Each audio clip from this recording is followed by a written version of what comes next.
여러분, 장례가 끝난 지 사흘. 검은 상복이 아직 젖어 있는데 항구에 붉은 혼례등이 켜집니다. 그리고 신랑은 9살입니다. 사람들은 웃고 박수는 탁탁 울리는데 이상하게도 바닷바람이 쌓아 뺨을 때릴수록 웃음은 더 얇아집니다.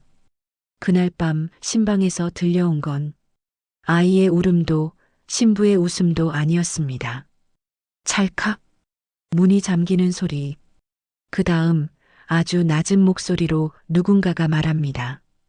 들키면 죽습니다. 짧게 숨. 왜 장례 뒤에 혼례가 열렸는지, 왜 모두가 못 본 척 웃는지, 그리고 그 잠긴 문 안에서 대체 무슨 일이 벌어졌는지. 지금부터 파도 소리 따라 들어가 보겠습니다. 이런 야담 좋아하시면 구독과 좋아요 한 번씩 눌러주시면 큰 힘이 됩니다. 자, 시작합니다. 웃고 있는 아이. 그날 항구의 바람은 차갑게 쌓아 뺨을 때렸습니다. 장례를 치른 지 사흘. 검은 상복의 그림자가 채 거치기도 전에 붉은 혼례등이 걸렸으니까요. 사람들은 속으로는 너무 이른 혼례다 중얼거리면서도 겉으로는 축하의 박수를 탁탁 쳤습니다. 은월상단 상단주의 죽음은 너무 갑작스러웠습니다. 배가 암초에 부딪혔다고들 했죠. 하지만 시신에는 이상하리만큼 검푸른 자국이 남아 있었습니다. 바다 내음 사이로 어딘가 쌉싸름하고 비릿한 냄새가 섞여 떠돌았습니다. 사람들은 눈을 돌렸습니다. 눈을 돌리는 게 이 항구에서 살아남는 법이었거든요. 그리고 그 자리, 붉은 혼례복을 입은 9살 윤혜가 서 있었습니다. 사모가 흘러내리자 그는 두 손으로 붙잡고 콧물을 훌쩍이며 울먹였습니다. 나 배고파 집에 갈래. 사람들이 웃었습니다. 하허. 그 웃음은 조롱이 아니라 안도의 웃음이었습니다. 다행이다. 저 애는 아무것도 모른다. 그 안도.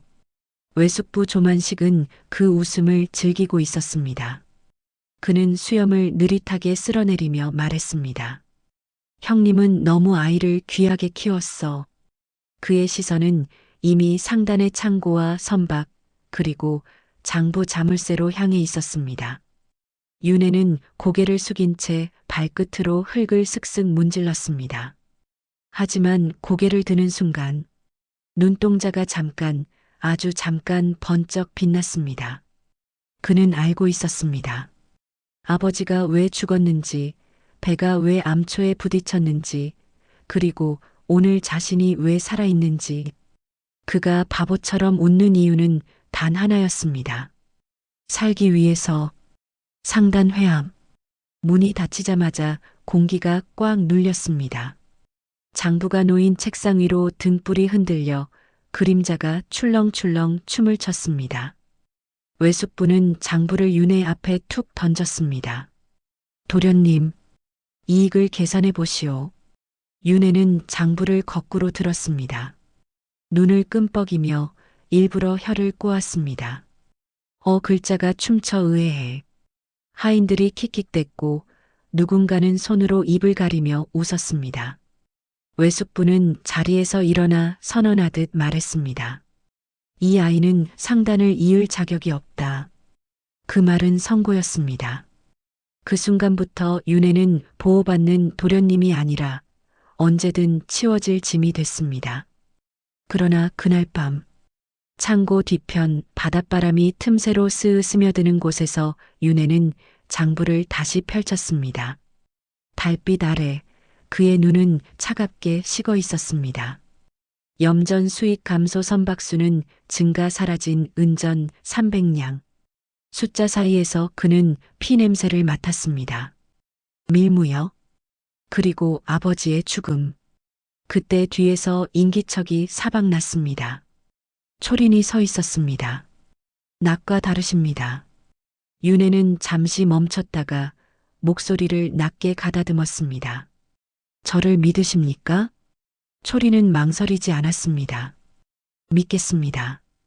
그 순간 둘은 남편과 아내가 아니라 같은 배를 탄 공범이 되었습니다. 신방, 촛불이 파르르 떨렸습니다. 합판주 잔이 은은히 빛났고 방 안에는 새 비단의 냄새와 바다의 소금기가 얇게 섞여 있었습니다. 윤혜는 일부러 술을 쏟으며 웃었습니다. 아이쿠 또 실수했네. 그때 문틈으로 고양이가 스윽 들어와 잔을 하찼습니다. 잠시 후 고양이의 몸이 부르르 떨리더니 툭 쓰러졌습니다. 초린의 숨이 멎었습니다. 윤혜는 천천히 문을 잠갔습니다. 찰칵. 그리고 고개를 들었습니다. 그 눈은 더 이상 아이의 눈이 아니었습니다. 이 집에서 저를 살려두는 이유는 하나입니다. 제가 멍청하다고 믿기 때문입니다. 그는 합판주 냄새를 맡더니 단호하게 말했습니다. 독입니다. 초린의 손이 떨렸습니다. 도망쳐야 하지 않습니까? 윤혜는 고개를 저었습니다. 아니요. 증거를 모읍니다. 그자를 법으로 죽입니다. 촛농이 뚝 떨어졌습니다. 그날 밤 어린 신랑은 전쟁을 시작했습니다. 며칠 뒤 윤혜는 일부러 창고에서 넘어졌습니다. 등에 먼지를 잔뜩 묻힌 채 대구르르 굴러가며 울부짖었습니다. 아야야, 나 못해. 무서워. 하인들이 비웃으며 떠났습니다. 윤혜는 바닥에 얼굴을 묻고 속삭였습니다. 달빛이 흐리다. 감시가 있다는 뜻. 초리는 향을 피웠습니다. 연기가 가늘게 퍼지며 바깥 그림자의 위치를 알려주었습니다. 그마저 들킬까 그녀의 손은 조심스레 아주 조심스레 떨렸습니다. 그날 밤 윤혜는 숟가락으로 바닥을 파기 시작했습니다. 사각사각 흙이 긁히는 소리, 흙 냄새가 진하게 올라오고 손톱이 깨져 피가 배어 나왔지만 그는 멈추지 않았습니다. 그 구멍은 은닉처가 아니었습니다. 살아남기 위한 심장 같은 공간. 그 안에 밀서 한 장이 숨겨졌습니다. 조카는 사고로 처리하라. 외숙부의 필체. 윤혜의 손이 잠깐 떨렸습니다. 하지만 울지 않았습니다. 울면 들킬 수 있으니까요. 외숙부는 움직이기 시작했습니다. 초린에게 횡령 누명을 씌웠습니다. 신부가 은전을 빼돌렸다. 하인들이 초린을 끌어냈습니다. 발소리가 쿵쿵 울렸습니다. 그 순간 윤혜가 맨발로 뛰어들었습니다. 내가 훔쳤어. 내가. 그는 일부러 술통을 쾅 깨뜨렸습니다. 방 안은 아수라장, 은전이 쨍그랑쨍그랑 굴러다녔습니다. 매질이 시작되었습니다. 채찍이 퍽, 퍽 공기를 갈랐고 피가 윤혜의 입가에 번졌습니다. 그런데도 윤혜는 웃는 척했습니다. 희죽. 다만 눈은 외숙부를 향해 있었습니다. 그 눈빛에 외숙부가 처음으로 미묘하게 굳었습니다. 아이의 눈이 아니었습니다. 칼날 같았습니다. 그날 밤 초리는 피 묻은 윤혜의 손을 잡았습니다. 왜 이렇게까지? 윤혜는 바다를 바라보았습니다. 파도가 검게 출렁일렁했습니다. 저 사람은 저를 죽이려 합니다. 하지만 저는 그를 무너뜨릴 겁니다. 잠시 침묵. 그리고 낮게 덧붙였습니다. 끝까지 제 곁에 계시겠습니까? 초리는 고개를 끄덕였습니다. 그 순간 바람이 세게 불고 파도가 방파제를 쾅 때렸습니다. 은월상단 위에 보이지 않는 전쟁이 시작되었습니다. 그날 밤 항구는 이상할 만큼 고요했습니다. 달은 구름에 가려 바다가 검게 잠겼고 멀리서 파도만 철썩철썩 숨을 쉬었습니다. 윤혜는 일부러 술병을 깨뜨리고 쫓겨났습니다. 저 얼간이를 묶어두라. 등을 떠밀리며 나가던 윤혜는 바닥에 일부러 철퍼덕 넘어졌습니다. 그런데 그 순간 항구 끝에서 불빛 하나가 흔들흔들 움직였습니다. 깃발도 없는 작은 배. 사내들이 짐을 싣는 소리가 덜컥덜컥 들렸습니다. 조용히 싫어. 관아에 들키면 끝이다. 윤혜의 눈이 가늘어졌습니다. 배의 뱃머리에는 외숙부의 인장이 새겨져 있었습니다. 그는 돌을 집어 물에 던졌습니다. 철퍼? 사내들이 흩어지는 사이 그는 배 밑을 훑쳤습니다. 나무 틈에 왕실 금지 향료 자루. 증거가 또 하나 늘었습니다. 이신. 향 속의 독. 다음 날 창고에 새 향 자루가 쌓였습니다. 초린이 다가가 냄새를 맡는 순간 얼굴이 굳었습니다. 이건 궁에서 금한 남향입니다. 왕실 전용 향. 민간 거래는 금지. 그 안에는 서서히 병들게 하는 독성이 섞여 있었습니다. 상단주의 검푸른 시신이 떠올랐습니다. 그 비릿한 냄새가 다시 코끝을 찔렀습니다. 윤혜가 낮게 속삭였습니다. 향으로 병을 만들고 배사고로 위장한다. 초린의 손이 덜덜 떨렸습니다. 그럼 아버님도. 윤혜는 고개를 끄덕이지 않았지만 부정도 하지 않았습니다. 그때 창고 문이 벌컥 열렸습니다. 외숙부였습니다. 뭘 그리 열심히 맡고 있느냐? 윤혜는 향 자루를 발로 차며 웃었습니다. 냄새 이상해. 토할 것 같아. 하인들이 웃으며 끌어냈지만 외숙부는 초린을 잠시 노려보았습니다. 경계가 눈에 얇게 아주 얇게 스쳤습니다. 그날 밤 윤혜가 비밀 공간에 증거를 묻고 있을 때 등 뒤에서 숨이 스흡 들렸습니다. 도련님, 젊은 서기 태수. 그는 조용히 미소 지으며 단도를 꺼냈습니다. 낮에는 바보인 척 밤에는 장부를 뒤지시더군요. 윤혜의 심장이 쿵 내려앉았습니다. 외숙부께 이미 말씀드렸습니다. 그 순간 밖에서 초린의 목소리. 달빛이 흐리다. 윤혜는 흙을 태수의 얼굴에 뿌렸습니다. 훅! 태수가 비틀거릴 때 숟가락이 퍽 그의 손목을 쳤고 단도가 짤랑 바닥에 떨어졌습니다. 태수는 이를 악물었습니다. 다음엔 목을 겨눌 겁니다. 그가 사라진 뒤 윤혜는 바닥에 주저앉았습니다. 전쟁이 들켰습니다. 이제는 그림자가 아닙니다. 그들이 먼저 칼을 꺼냈으니까요. 며칠 뒤 항구에서 갑자기 불길이 치솟았습니다. 창고가 후웅 소리를 내며 타올랐습니다. 사람들이 물을 퍼나르고 비명을 질렀습니다. 윤혜는 본능적으로 깨달았습니다. 증거를 태우려는 것이다. 그는 불길 속으로 뛰어들었습니다. 도련님, 초린의 외침, 연기가 목을 꽉 조였습니다. 윤혜는 바닥을 파헤쳐 보자기를 꺼냈습니다. 밀서와 장부. 그런데 뒤에서 거친 손이 목을 움켜쥐었습니다. 외숙부. 눈빛이 마음에 안 들었지.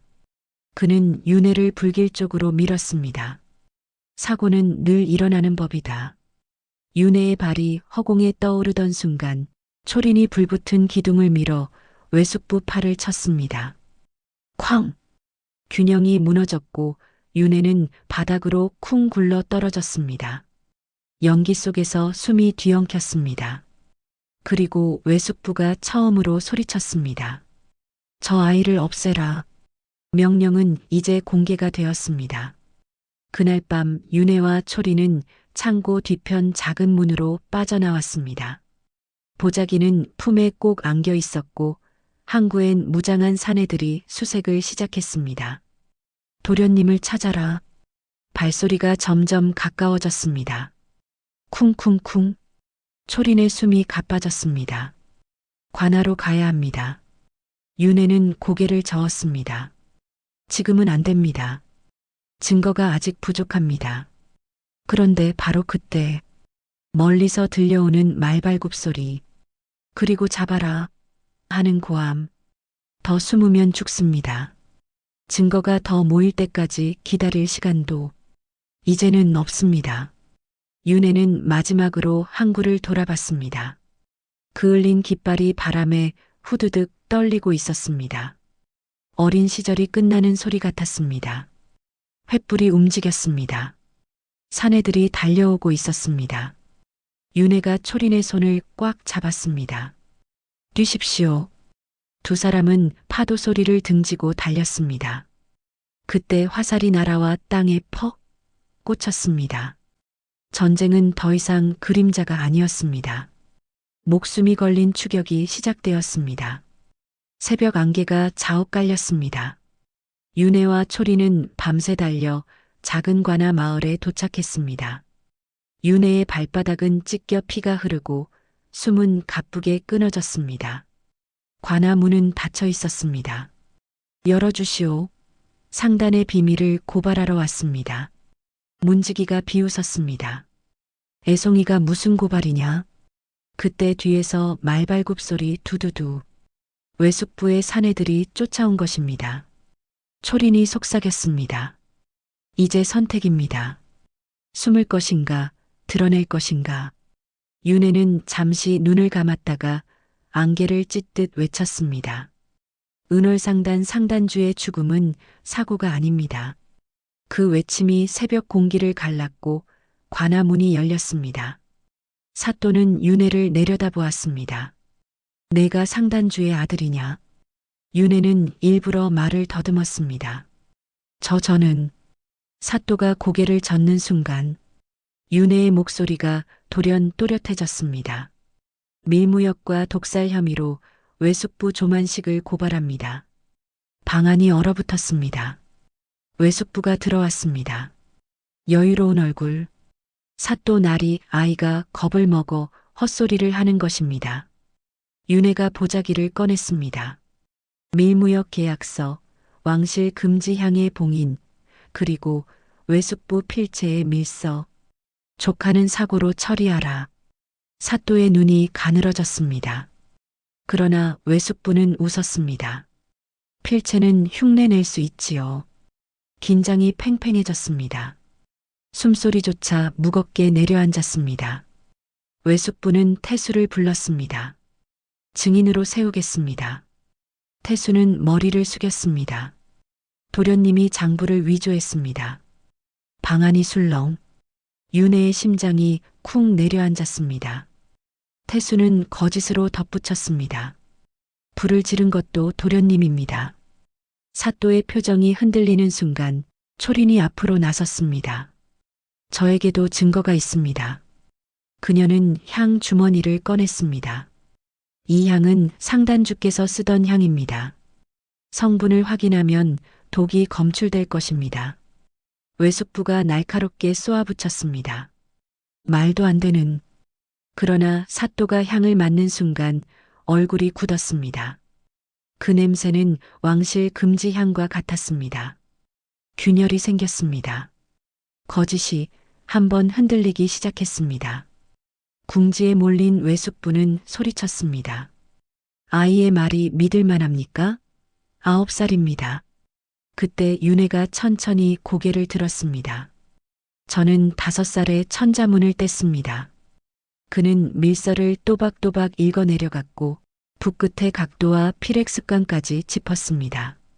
이 붓끝의 각도는 외숙부의 장부와 동일합니다. 관아 안이 숨죽였습니다. 외숙부 이마에 식은 땀이 맺혔습니다. 그는 단도를 꺼내 들었습니다. 끝내겠다.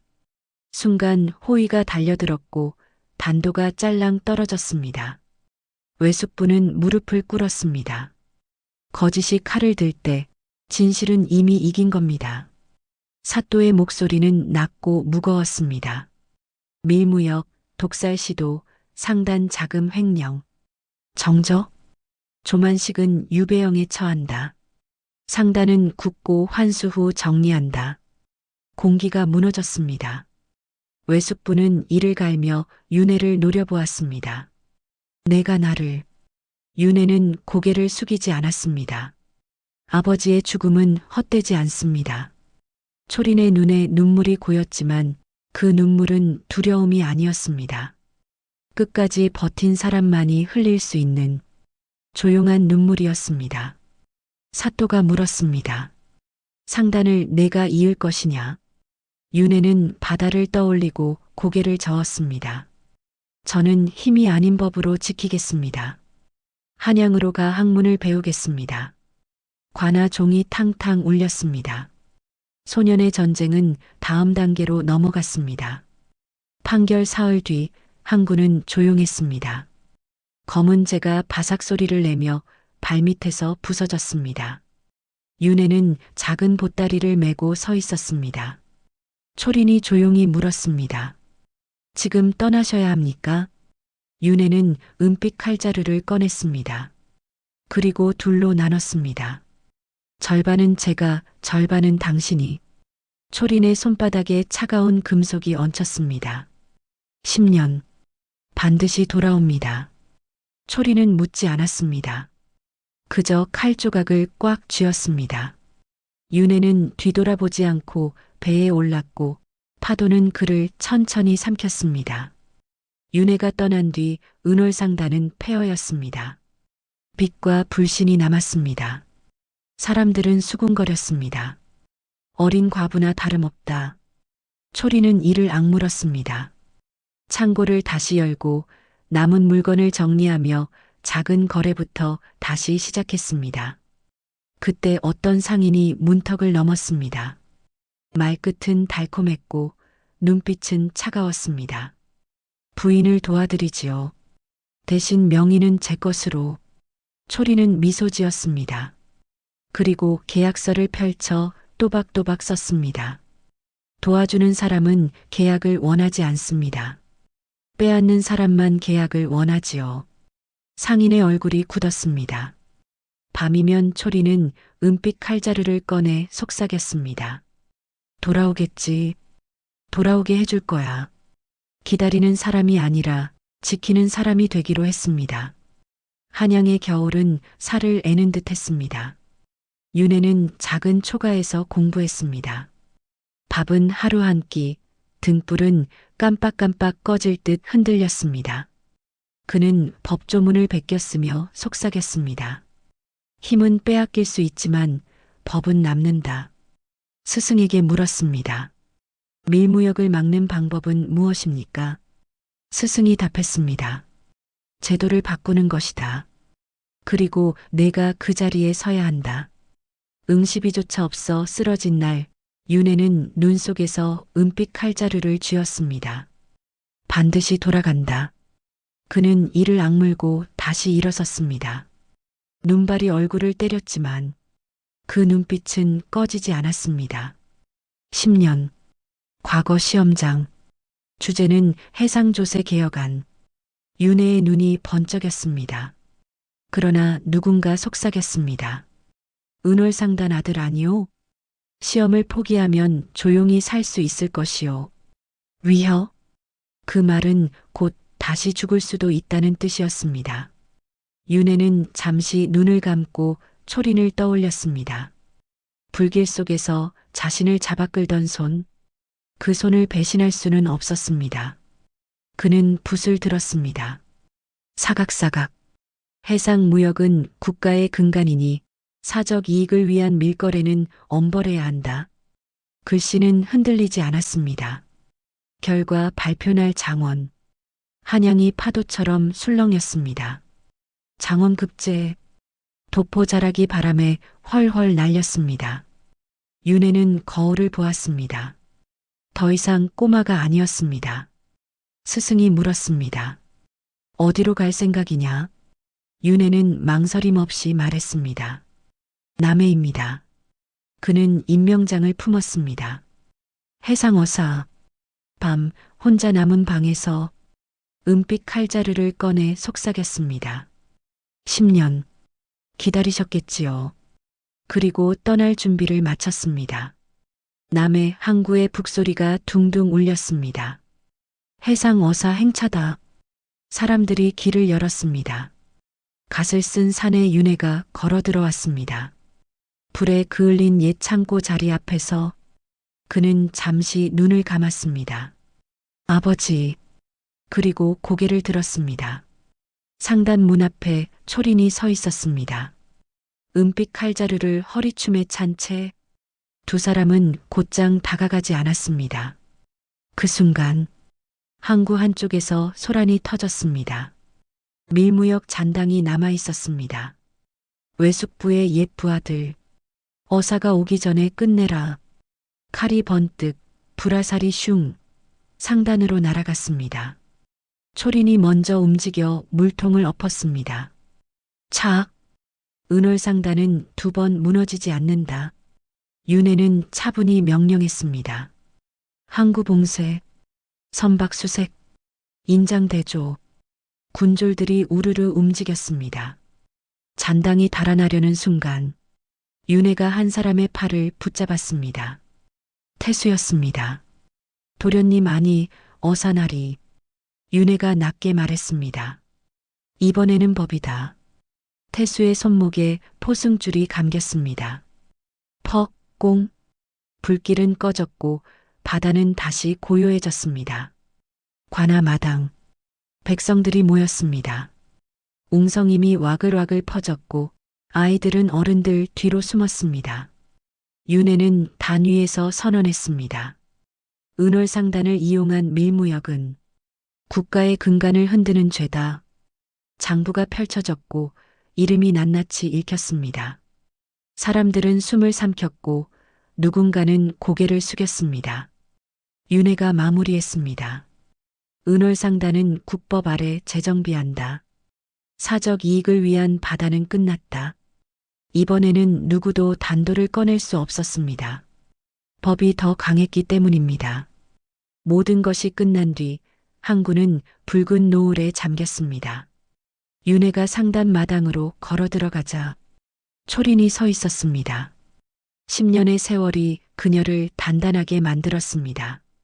그러나 그 눈에는 여전히 그날 밤의 바람이 남아 있었습니다. 윤회가 은빛 칼자루를 꺼냈습니다. 초린도 꺼냈습니다. 2 조각이 맞닿았습니다. 딱! 윤회가 낮게 말했습니다. 기다리셨습니까? 초린이 답했습니다. 지켰습니다. 그가 그녀의 손을 잡았습니다. 단단하고 따뜻한 어른의 손. 윤회가 조용히 웃었습니다. 이제 평생 물 한 방울 묻히지 않겠습니다. 초린도 웃었습니다. 이미 많이 묻혔습니다. 둘은 같은 숨으로 조용히 웃었습니다. 며칠 뒤 은월상단은 새 깃발을 달았습니다. 예전처럼 화려하지 않았습니다. 대신 정직하게 바람에 흔들리면서도 곱게 펄럭였습니다. 모든 거래는 기록되었고 모든 선박은 검열을 거쳤습니다. 윤회는 어사로서 바다의 질서를 세웠고 초리는 상단을 책임졌습니다. 둘은 서로의 자리를 침범하지 않았습니다. 누가 더 위에 서는가가 아니라 누가 끝까지 지켜내는가를 아는 사람들이 되었기 때문입니다. 밤이 되면 둘은 바닷가를 걸었습니다. 파도가 철썩 발끝을 적셨고 소금기 어린 바람이 머리칼을 흔들흔들 넘겼습니다. 멀리 등불이 아른아른 물 위에서 떨렸습니다. 윤회가 말했습니다. 파도는 반드시 돌아옵니다. 초린이 조용히 답했습니다. 그러니 우리는 무너지지 않습니다. 달빛이 바다 위에 길게 드리워졌습니다. 10년의 기다림은 끝났고 바보 연기는 사라졌습니다. 그러나 지혜는 남았고 사랑은 더 깊어졌습니다. 그리고 이 이야기가 우리에게 남기는 것은 단 하나입니다. 악은 늘 요란합니다. 크게 웃고 크게 차지하고 크게 흔들립니다. 그러나 선은 조용합니다. 눈에 띄지 않게 버티고 들키지 않게 준비하고 무너지지 않게 서로를 붙듭니다. 윤회는 힘이 없어 바보가 된 것이 아니었습니다. 살기 위해, 때를 기다리기 위해 가장 강한 방법을 택했을 뿐입니다. 초리는 울지 않았습니다. 기다림이 약해서가 아니라 지켜야 할 것이 분명했기 때문입니다. 권선징악은 하늘에서 떨어지지 않습니다. 진실을 끝까지 놓지 않는 사람이 스스로 만들어내는 것입니다. 결국 무너진 것은 칼을 쥔 자가 아니라 거짓을 쥔 자였습니다. 파도는 여전히 부서졌습니다. 세상은 여전히 거칠었습니다. 하지만 이번에는 두 사람의 발 아래에서 고요히, 아주 고요히 쓰러졌습니다. 잠시 숨 고르고 여러분이라면 가장 불리한 순간에도 진실을 지키기 위해 바보가 되는 선택을 할 수 있으시겠습니까? 오늘 이야기 마음에 드셨다면 구독과 좋아요, 그리고 여러분의 생각을 댓글로 남겨주세요. 다음 야담에서 다시 파도 소리와 함께 찾아오겠습니다.